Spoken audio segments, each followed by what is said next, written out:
What is up YouTube, and welcome to this Fast 9 video discussing just how Han has returned. I have a full movie breakdown on my channel, but wanted to clarify just how the fan favourite Han has returned from the dead.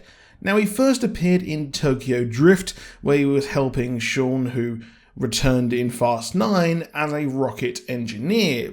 Don't ask questions, you're just going to get more confused. Now, Han died at the end of Fast and Furious 3 Tokyo Drift in a car chase throughout Tokyo.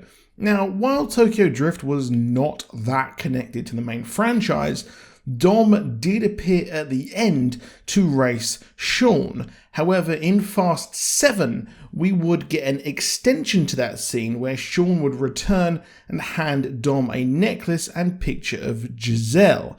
Now, it turns out that Tokyo Drift took place in 2014 and not the original year of its release. It now took place after Fast 6, where Han's lover Giselle was killed, and, well, at the end we saw that it was Deckard Shaw who killed Han. He had gone to Japan and Tokyo after a discussion with Giselle, and they wanted to live their life there. And after this, we see the events of Tokyo Drift take place. Midway through the events of Tokyo Drift, in the scene we saw in Fast 9, Han is recruited by Mr. Nobody.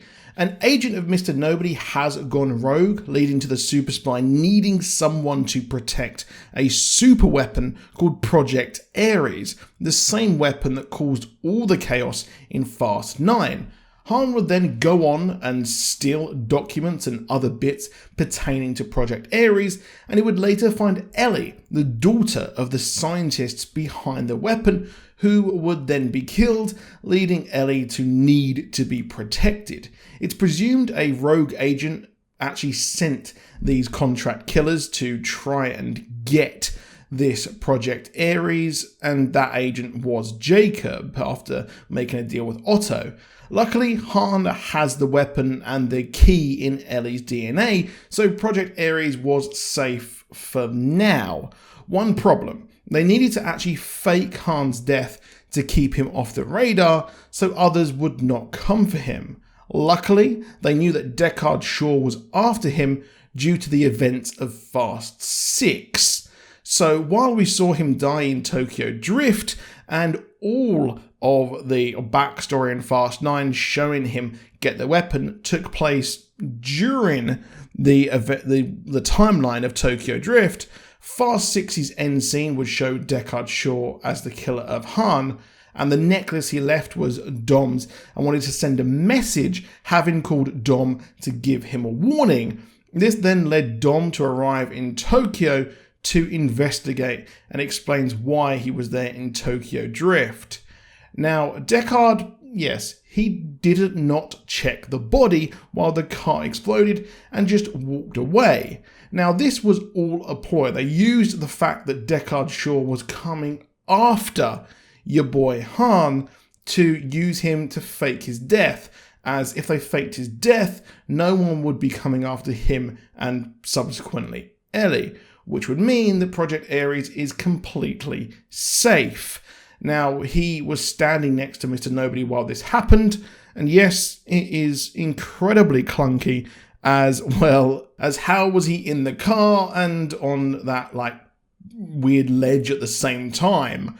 Now, it's interesting as you see both Shawn and, yes, your boy Deckard Shaw walk away as the car explodes.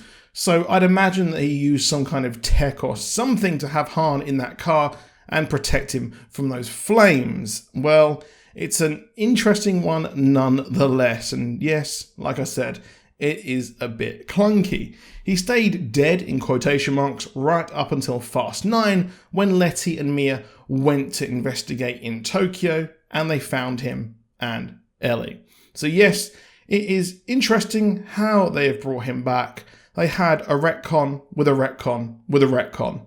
It is absolutely insane. And I did think it was an interesting way of doing things. While Fast 9 was, to put it lightly, not my favourite movie in the world, well, it's curious nonetheless. But now at the end of the movie, in the post-credits, we do see Han actually go and visit Deckard Shaw, who is beating up a guy. So this means that Han is now out for revenge, and will we get our hashtag justice for Han?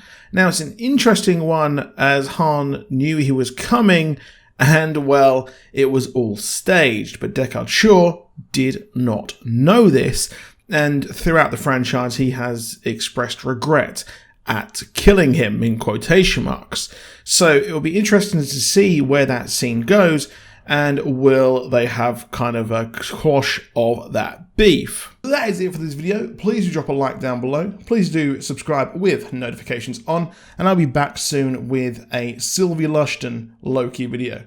Have a good day, and goodbye.